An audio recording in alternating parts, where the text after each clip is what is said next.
China and Africa have developed a multifaceted relationship that spans trade, investment, infrastructure development, political cooperation and cultural exchanges. This relationship has grown significantly since the early 2000s. It is driven by China's need for resources, new markets, and diplomatic influence, as well as Africa's need for investment and infrastructure development. China is Africa's largest trading partner, with trade valued at approximately $282 billion in 2022. China mainly imports raw materials from Africa, such as oil, minerals and agricultural products, while exporting manufactured goods, electronics, machinery, textiles and pharmaceuticals to African countries. The trade relationship is often criticized for being unbalanced, with many African countries running trade deficits with China.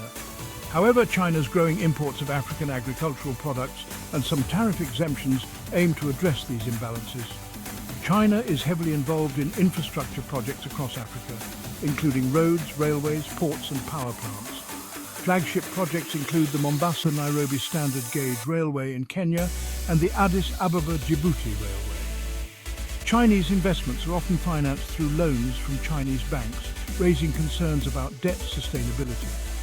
China has established several special economic zones in Africa to promote industrialization, job creation and technology transfer. Diplomatic engagements are facilitated through the Forum on China-Africa Cooperation, FOCAC, which convenes every 3 years. China has increased its security footprint in Africa, including participation in peacekeeping missions and the establishment of a military base in Djibouti. Cultural exchanges are fostered through Confucius Institutes and scholarships for African students to study in China. This intricate relationship has garnered significant attention and debate.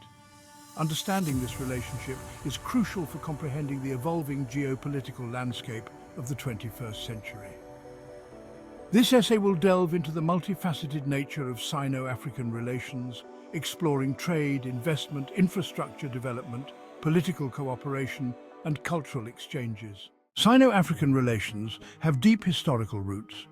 These ties date back to the 15th century. The modern chapter began in the 1950s. They shared a common struggle against colonialism. The Forum on China-Africa Cooperation, or FOCAC, marked a turning point. The Belt and Road Initiative, or BRI, further strengthened these ties. It led to a surge in Chinese investment in African infrastructure. Trade is a cornerstone of Sino-African relations. It has witnessed exponential growth in recent decades. China has been Africa's largest trading partner for over a decade. The trade volume reached over $254 billion in 2021. This surge reflects China's demand for African raw materials. Africa needs Chinese manufactured goods. Africa primarily exports raw materials. These include oil, minerals and agricultural products. In return, it imports manufactured goods from China. This includes machinery, electronics and textiles. This trade pattern has raised concerns about a potential new colonialism. Critics argue it perpetuates Africa's dependence on raw material exports. Despite concerns, trade with China has brought benefits to Africa. It has provided access to cheaper goods for consumers. It has also boosted the export earnings of some African countries. However, there is a need for greater diversification of African exports. There's also a need to address the trade imbalance that currently favors China. China's investment in African infrastructure is highly visible across the continent.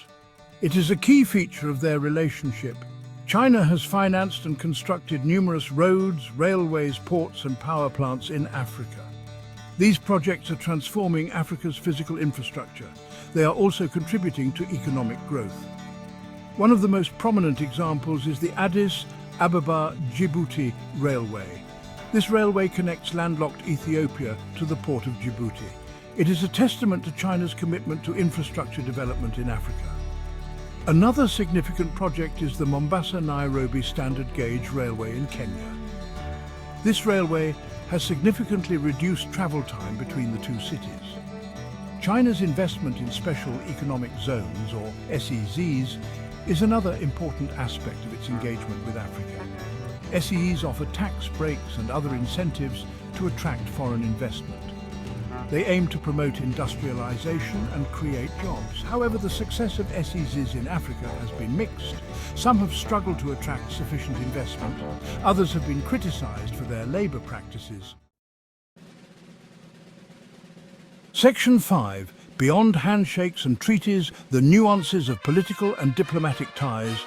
Beyond economics, China and Africa have fostered strong political and diplomatic ties. China actively participates in peacekeeping missions in Africa. It provides diplomatic support to African countries in international forums. This engagement reflects China's growing global influence. It also reflects its commitment to fostering closer ties with African nations. FOCAC serves as the primary platform for political and diplomatic engagement. These summits provide an opportunity for leaders from both sides to discuss issues of mutual interest.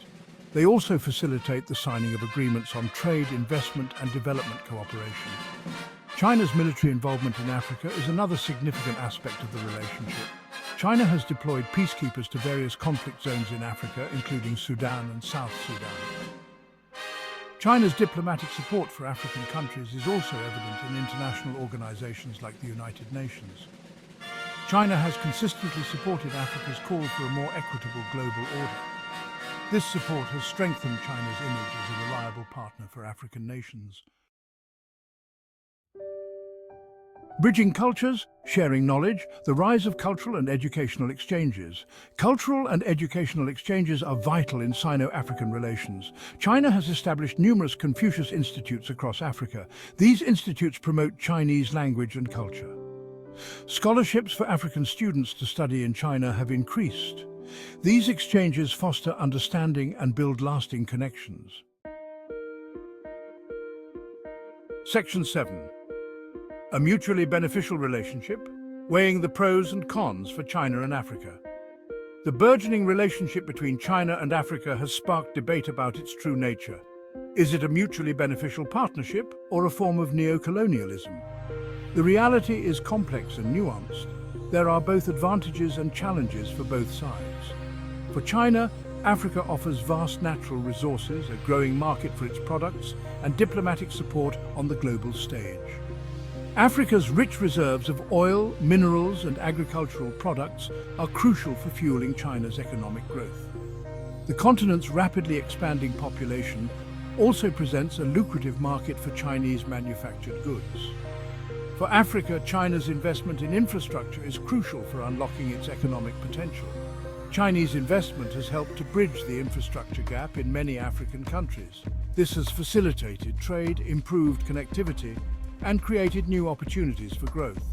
However, concerns remain about debt sustainability, transparency, and the environmental impact of some Chinese projects. Section 8. Africa's economic landscape. Assessing the impact of Chinese engagement.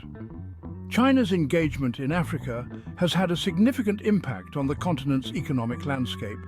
On the one hand, Chinese investment has contributed to economic growth in many African countries. It has also created jobs, particularly in the construction and manufacturing sectors. On the other hand, concerns remain about debt sustainability, trade imbalances, and the impact on local industries. Some African countries have experienced impressive economic growth in recent years, partly due to Chinese investment. Ethiopia, for example, has become one of the fastest-growing economies in the world. This growth has been fueled by investment in manufacturing, infrastructure, and agriculture, much of it from China. However, some African countries have struggled to manage their debt burdens. This has raised concerns about a potential debt trap. Critics argue that China is using debt to gain leverage over African countries and secure access to their resources.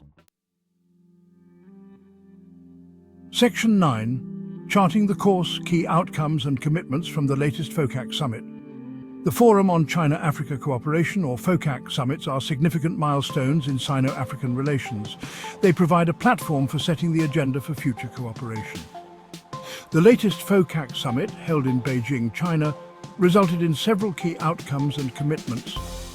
At the recent Forum on China-Africa Cooperation, FOCAC, in Beijing, China reaffirmed its commitment to Africa by pledging 360 billion yuan, $50.7 billion, in credit lines and investments over the next 3 years. One of the most significant announcements from the summit was China's plan to launch 30 clean energy projects across Africa. This move underscores a growing emphasis on renewable energy and reflects China's strategy to create new markets for its renewable technologies such as solar panels and electric vehicles. China also pledged to increase the role of private enterprises in Africa's development in addition to state-led investments. This shift towards sustainable and inclusive development reflects the evolving priorities of both China and Africa. Despite optimism surrounding China's continued engagement with Africa, the lack of firm commitments on debt relief has raised concerns. Many African nations face mounting challenges in repaying loans, and while China has shown willingness to engage in dialogue, no substantial debt forgiveness was offered at the summit. As Chen noted, Chinese creditors, like other commercial lenders, expect debts to be repaid, and China's own financial pressures limit its capacity to offer sweeping debt concessions. However, there may still be room for flexibility. For countries with strong strategic relationships with China, options such as debt deferrals or refinancing could provide temporary relief. African governments, meanwhile, will need to adopt more disciplined borrowing practices, ensuring that projects are financially viable and aligned with long-term development goals to avoid unsustainable debts and white elephant projects that offer little economic return. In addition to state-led investments, the role of private enterprises in Africa's development is becoming increasingly important. Companies like DP World, a global logistics provider, have invested heavily across the continent. For over 20 years, DP World has successfully operated in Africa, earmarking hundreds of millions of dollars to build essential trade infrastructure. Recently, they committed an additional $2 billion specifically for port development. Despite some challenges, including disputes with local governments, private sector engagement in Africa continues to grow. A notable example is the high-profile case in Djibouti, where DP World staff were forcibly removed by military forces from a port they had built and operated. This incident underscores the complexities and risks associated with private investments in the region. However, DP World's continued investment reflects the growing interest of private enterprises in Africa's economic potential. These companies are not only contributing to infrastructure development, but are also playing a crucial role in fostering economic growth and creating job opportunities across the continent. As we look at the expanding role of private enterprises, it becomes clear that their involvement is a vital component of Africa's development strategy. The synergy between state-led initiatives and private sector investments holds the promise of a more prosperous and interconnected Africa. Section 10. Looking ahead. Sustainable development, geopolitics, and the future of Sino-African relations. The future of Sino-African relations will be shaped by a complex interplay of factors. These include global economic trends, geopolitical shifts, and the evolving priorities of both China and Africa. One key challenge will be ensuring that the relationship is mutually beneficial and sustainable. This requires addressing concerns about debt sustainability, trade imbalances, and the environmental impact of Chinese investments.